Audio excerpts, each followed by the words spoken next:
Manipuri Wari Pambi Channel tabiriba pumnamakpu amuh hana tarab noksari ngasisu mayamgi ngaihak pothananabagidamak anauba Manipuri horror story amakak puduna laksari anauba horror story asigi mami labukta Bhut Oknaba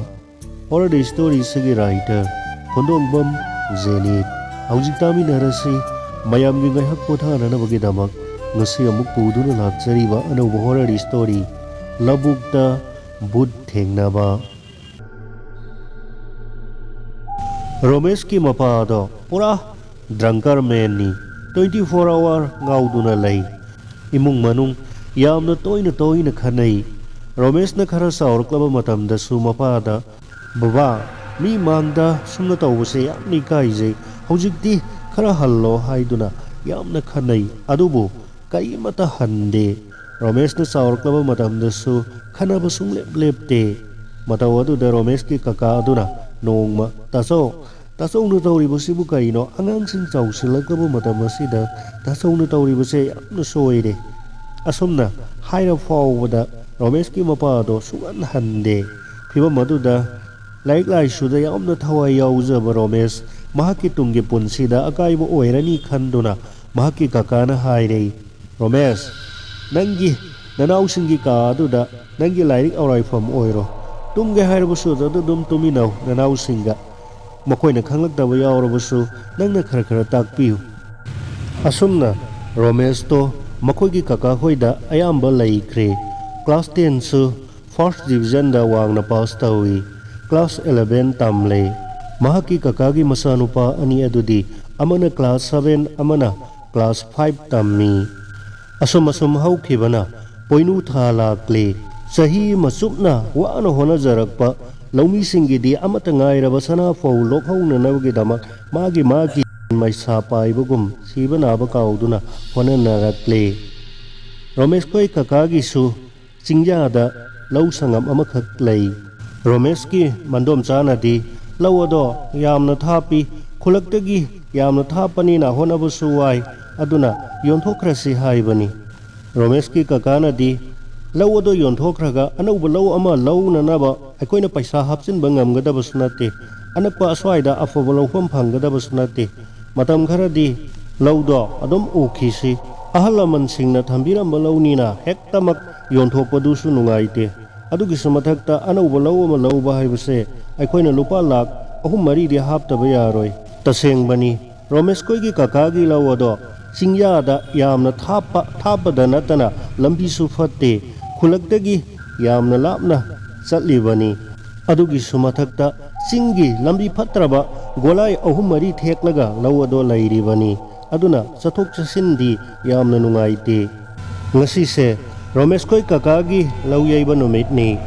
Romesh su ayuktagi nungthin phawbada mahaki mamanaba ahum mari puthaduna lawado yaiba yawi numidang wai aduda mahaki kakana Romesh lau yaibusu loirabani nangkaro aduga chakto nangna khara thonglamlo akoina horen phau karaklaga phau honjin khosin ba mi singi ngaihak pothana na ba yendo kg ani dang ngaurammu maroi marang semba khotpada nangi nanau singdo khara yaholo ko aduga gai masa su pukro akoi di horen horsanda ipuna lakminarage asumna Romesh to yumda karakle mahaki kakagi masanupa manau ani aduga loinana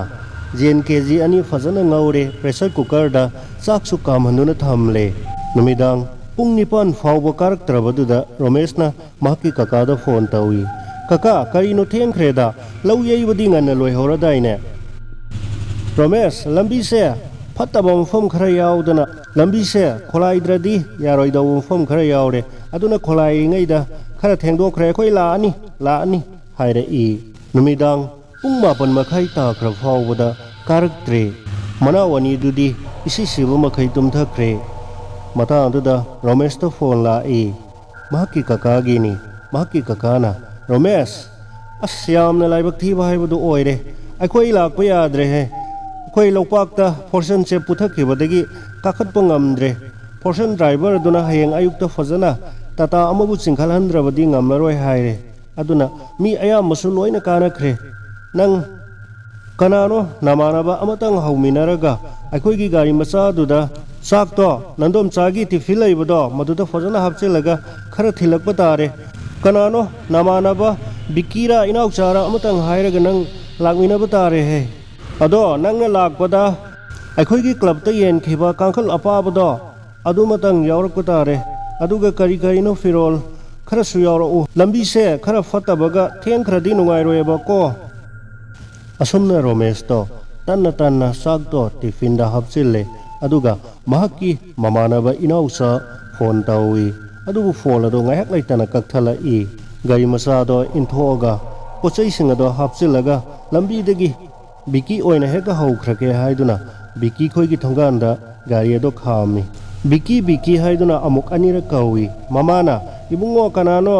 ꯃꯍꯥꯛꯇꯤ ꯃꯃꯥꯟꯅꯕ ꯑꯃꯒꯤ ꯂꯧ ꯌꯩꯕ ꯌꯥꯎꯕ ꯆꯠꯂꯨꯕꯗꯒꯤ ꯋꯥꯗꯨꯅ ꯍꯧꯖꯤꯛꯇ ꯇꯨꯝꯊꯈꯤꯕꯇ ꯉꯥꯏꯔꯅꯤ ꯌꯥꯔꯗꯤ ꯍꯌꯦꯡ ꯑꯣꯏꯅ ꯎꯅꯔꯣ ꯀꯅꯥꯅꯣ ꯍꯥꯏꯔꯛꯄꯗꯨꯗ ꯋꯥ ꯃꯈꯥ ꯇꯥꯕ ꯉꯝꯗ꯭ꯔꯦ ꯔꯣꯃꯦꯁꯇꯣ ꯉꯥꯏꯍꯥꯛꯇꯪ ꯈꯟꯖꯥꯟꯅꯔꯒ ꯍꯦꯔꯥ ꯅꯨꯄꯥ ꯃꯆꯥꯅꯕꯨ ꯑꯁꯨꯝꯅ ꯊꯧꯅꯥ ꯑꯃ ꯂꯥꯛꯇꯨꯅ ꯃꯍꯥꯛ ꯃꯇꯣꯝꯇꯃꯛ ꯆꯠꯂꯒꯦ ꯈꯟꯗꯨꯅ ꯆꯤꯡꯌꯥꯒꯤ ꯃꯍꯥꯛꯀꯤ ꯀꯀꯥꯒꯤ ꯂꯧ ꯑꯗꯨ ꯇꯥꯅ ꯃꯇꯣꯝꯇ ꯑꯍꯤꯡ ꯑꯗꯨꯗ ꯃꯍꯥꯛꯀꯤ ꯀꯀꯥ ꯍꯣꯏꯒꯤ ꯆꯥꯛ ꯊꯤꯟꯕꯗꯣ ꯂꯥꯛꯏ ꯃꯍꯥꯛꯅ ꯒꯥꯔꯤ ꯑꯗꯣ ꯑꯃꯝꯕ ꯑꯗꯨꯗ ꯑꯁꯨꯝ ꯊꯧꯗꯨꯅ ꯂꯥꯛꯄꯗꯨꯗ ꯋꯥꯏꯔꯤꯟ ꯃꯁꯦꯜ ꯍꯥꯏꯅ ꯈꯪꯅꯕ ꯆꯤꯡꯌꯥ ꯌꯧꯔꯝꯗꯥꯏ ꯑꯗꯨꯋꯥꯏꯗ ꯉꯥ ꯌꯥꯝꯅ ꯂꯛꯄ ꯄꯥꯠꯀ ꯁꯝꯅꯕ ꯑꯆꯧꯕ ꯈꯣꯡꯖꯥꯎ ꯑꯃ ꯂꯩ ꯃꯗꯨꯗ ꯃꯤꯁꯤꯡꯅ ꯍꯦꯛ ꯏꯟ ꯆꯤꯡꯅꯩ ꯀꯅꯥꯒꯨꯝꯕ ꯅꯨꯄꯤ ꯈꯔꯗꯤ ꯑꯌꯨꯛꯇꯒꯤ ꯆꯥꯛ ꯄꯣꯔꯛꯂꯒ ꯆꯥꯛ ꯆꯥꯗꯨꯅ ꯃꯐꯝ ꯑꯗꯨꯗ ꯑꯌꯨꯛꯇꯒꯤ ꯏꯟ ꯆꯤꯡꯗꯨꯅ ꯉꯥ ꯐꯥꯗꯨꯅ ꯂꯩꯕꯁꯨ ꯀꯌꯥ ꯑꯃꯅꯤ ꯉꯥ ꯌꯥꯝꯅ ꯂꯛꯄ ꯃꯐꯝꯅꯤ ꯈꯣꯡꯗꯤ ꯐꯅ ꯅꯤꯡꯊꯤꯅ ꯆꯥꯎꯏ ꯃꯐꯝ ꯑꯗꯨꯋꯥꯏ ꯌꯧꯔꯛꯄꯗ ꯔꯣꯃꯦꯁꯇꯣ ꯃꯁꯥꯗ ꯈꯔꯗꯤ ꯈꯤꯔꯨꯝ ꯂꯥꯎꯏ ꯒꯥꯔꯤ ꯃꯆꯥꯗꯣ ꯁ꯭ꯄꯤꯗ ꯈꯔ ꯍꯥꯞꯆꯤꯜꯂꯒ ꯑꯁꯨꯝ ꯊꯧꯔꯛꯄꯗ ꯆꯤꯡꯌꯥ ꯌꯧꯔꯝꯗꯥꯏꯒꯤ ꯑꯆꯧꯕ ꯈꯣꯡꯅꯥꯡ ꯄꯥꯝꯕꯤ ꯃꯈꯣꯡ ꯑꯗꯨꯋꯥꯏ ꯌꯧꯔꯛꯄꯗꯨꯗ ꯔꯣꯃꯦꯁꯇꯣ ꯊꯨꯛ ꯂꯥꯎꯕ ꯐꯥꯎꯏ ꯃꯍꯥꯛꯅ ꯈ꯭ꯋꯥꯏꯗꯒꯤ ꯀꯤꯕ ꯍꯩꯅꯗꯕ ꯃꯐꯝꯁꯦ ꯃꯐꯝ ꯑꯗꯨꯋꯥꯏꯗꯨꯅꯤ ꯍꯥꯟꯅꯁꯨ ꯃꯤꯅ ꯀꯔꯤꯅꯣ ꯌꯥꯝꯅ ꯉꯥꯡꯅꯒꯟꯕ ꯃꯐꯝꯅꯤ ꯈꯣꯡꯅꯥꯡꯈꯣꯡꯁꯦ ꯃꯗꯨꯁꯨ ꯀꯤꯅ ꯂꯥꯟꯊꯣꯛꯈ꯭ꯔꯦ ꯍꯧꯖꯤꯛꯇꯤ ꯆꯤꯡꯌꯥꯒꯤ ꯒꯣꯂꯥꯏ ꯑꯅꯤ ꯁꯨꯕꯗꯣ ꯊꯦꯛꯂꯛꯄꯗ ꯔꯣꯃꯦꯁꯇꯣ ꯃꯁꯥꯗꯣ ꯀꯤꯕꯅ ꯒꯥꯔꯤ ꯑꯗꯣ ꯊꯧꯕ ꯀꯤꯔꯛꯂꯦ ꯃꯐꯝ ꯑꯗꯨꯗ ꯆꯤꯡ ꯃꯊꯛꯇꯨꯗ ꯈꯖꯤꯛꯇꯪ ꯀꯥꯈꯠꯂꯛꯂꯒ ꯃꯍꯥꯛꯅ ꯑꯣ ꯀꯀꯥ ꯏꯟꯗꯣꯝꯆꯥꯒ ꯀꯀꯥꯒ ꯁ꯭ꯋꯥꯏ ꯐꯥꯎꯗꯪ ꯊꯣꯛꯄꯤꯔꯛꯑꯣ ꯑꯅꯤꯁꯨꯕ ꯒꯣꯂꯥꯏꯗꯨꯗ ꯑꯩ ꯂꯩꯔꯦ ꯍꯥꯏꯗꯨꯅ ꯂꯥꯎꯏ ꯃꯍꯥꯛꯀꯤ ꯀꯀꯥꯅꯁꯨ ꯑꯍꯤꯡꯅꯤꯅ ꯃꯍꯥꯛꯅ ꯈꯖꯤꯛꯇꯪ ꯂꯥꯎꯔꯛꯄꯗ ꯁꯦꯡꯅ ꯁꯤꯠ ꯅꯥꯟꯅ ꯇꯥꯏ ꯑꯣ ꯂꯥꯛꯀꯦ ꯑꯗꯨꯋꯥꯏꯗ ꯂꯩꯔꯝꯃꯨꯀꯣ ꯍꯥꯏꯔꯒ ꯃꯍꯥꯛꯀꯤ ꯀꯀꯥꯅꯁꯨ ꯃꯩꯅꯝ ꯑꯃ ꯆꯔꯨꯅ ꯁꯦꯝꯃꯒ ꯃꯍꯥꯛꯀꯤ ꯃꯟꯗꯣꯝꯆꯥ ꯑꯗꯨꯒ ꯄꯨꯟꯅ ꯆꯥꯛ ꯂꯧꯕ ꯂꯥꯛꯏ ꯆꯥꯛꯇꯣ ꯄꯤꯔꯝꯂꯦ ꯑꯗꯨꯒ ꯀꯥꯡꯈꯜꯅꯆꯤꯡꯕ ꯐꯤꯔꯣꯜ ꯈꯔ ꯑꯗꯨꯁꯨ ꯄꯤꯔꯝꯂꯦ ꯃꯍꯥꯛꯀꯤ ꯀꯀꯥꯅ ꯀꯔꯤꯅꯣ ꯅꯪꯕꯨ ꯅꯇꯣꯝꯇ ꯂꯥꯛꯏꯔꯣ ꯁꯥꯡꯈ꯭ꯔꯕ ꯂꯝꯕꯤꯁꯤꯗ ꯀꯤꯗ꯭ꯔ ꯅꯪꯕꯣ ꯍꯥꯏꯕꯗꯨꯗ ꯔꯣꯃꯦꯁꯇꯣ ꯃꯁꯥꯗ ꯀꯤꯔꯤꯕꯅꯤ ꯑꯗꯨꯕꯨ ꯀꯤꯗꯕ ꯁꯥꯗꯨꯅ ꯀꯔꯤꯁꯨ ꯀꯤꯗꯦꯗ ꯀꯀꯥ ꯑꯩ ꯏꯇꯣꯝꯇ ꯍꯦꯛꯇ ꯂꯥꯛꯑꯕꯅꯤ ꯐꯔꯦ ꯑꯍꯤꯡꯁꯦ ꯌꯥꯝꯅ ꯊꯦꯡꯈ꯭ꯔꯦ ꯐꯠꯇꯦ ꯂꯧꯕꯨꯛꯇ ꯀꯨꯏꯅ ꯂꯩꯔꯅꯨ ꯁꯠ ꯂꯥꯎꯅ ꯍꯟꯈ꯭ꯔో ꯍꯥꯏꯗꯨꯅ ꯔꯣꯃꯦꯁꯇꯣ ꯒꯥꯔꯤ ꯊꯧꯗꯨꯅ ꯂꯥꯛꯑꯦ ꯉꯁꯥꯏ ꯂꯥꯛꯄꯗꯗꯤ ꯔꯣꯃꯦꯁꯇꯣ ꯊꯣꯏꯗꯣꯛꯅ ꯃꯁꯥꯗ ꯑꯀꯤꯕ ꯐꯥꯎꯗꯕꯅꯤ ꯊꯧꯅꯥ ꯑꯃꯒ ꯂꯣꯏꯅꯅ ꯍꯦꯛꯇꯃꯛ ꯂꯥꯛꯈꯤꯕꯅꯤ ꯍꯜꯂꯛꯄꯁꯤꯗꯗꯤ ꯃꯁꯥꯗꯣ ꯈꯔꯒ ꯏꯪꯕꯒ ꯃꯁꯥꯗ ꯌꯥꯝꯅ ꯀꯤꯕ ꯐꯥꯎꯔꯛꯂꯝꯃꯤ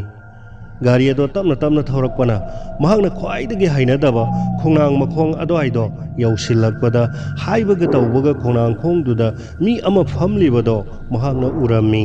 ꯔꯣꯃꯦꯁꯇꯣ ꯒꯥꯔꯤꯗꯣ ꯁꯠ ꯂꯥꯎꯅ ꯈꯥꯝꯃꯤ ꯃꯍꯥꯛꯀꯤ ꯄꯣꯀꯦꯠꯇꯒꯤ ꯃꯩꯈꯦꯠꯇꯣ ꯂꯧꯊꯣꯛꯏ ꯑꯗꯨꯒ ꯃꯩꯈꯦꯠ ꯃꯔꯨ ꯑꯃ ꯈꯦꯠꯂꯒ ꯒꯥꯔꯤ ꯑꯗꯣ ꯃꯐꯝ ꯑꯗꯣ ꯂꯥꯟꯊꯣꯛꯅꯅꯕ ꯀꯟꯅ ꯍꯣꯠꯅꯔꯛꯏ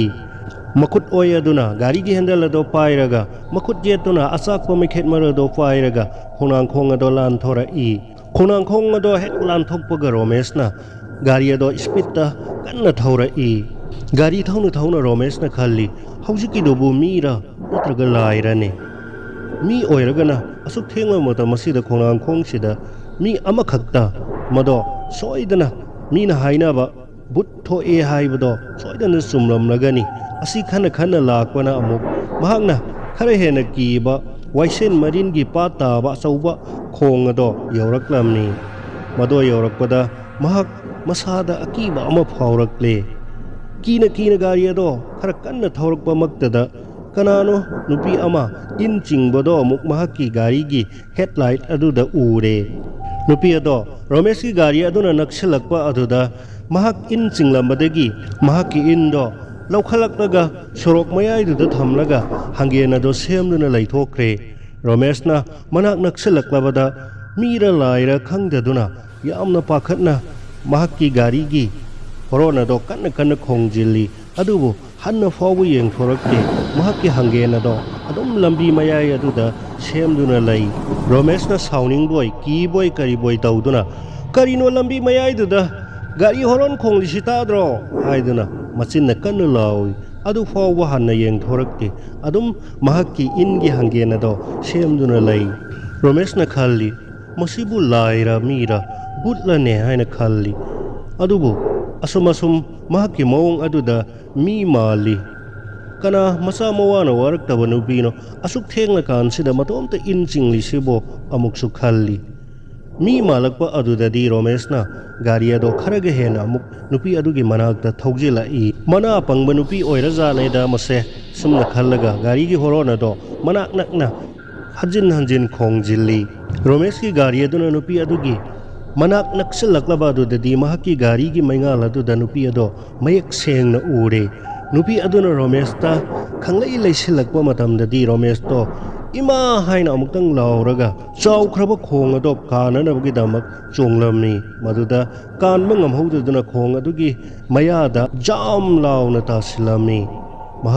mahakki khwang phau yawna kutlaba khong adudagi yamna thuna khongbal adugi napi sing ado yanduna kakhalaklamni aduga maikai khangdana labuk adomda senba horaklamni mamayado irang rangna masamana ifafana mamayado ina itana puntai tairaga mayadagi I tep chentharabi adugumba nupi adugi saktamado Romeshna sena mamita uri mahak khawduna thamliba labuk amagda mafam marang khangdana seli haibado mahakki makhongda hobol kaya amana pallakpa chakhaiba mayam adugi makhol aduda thengnerko sing aduda khangba ngammi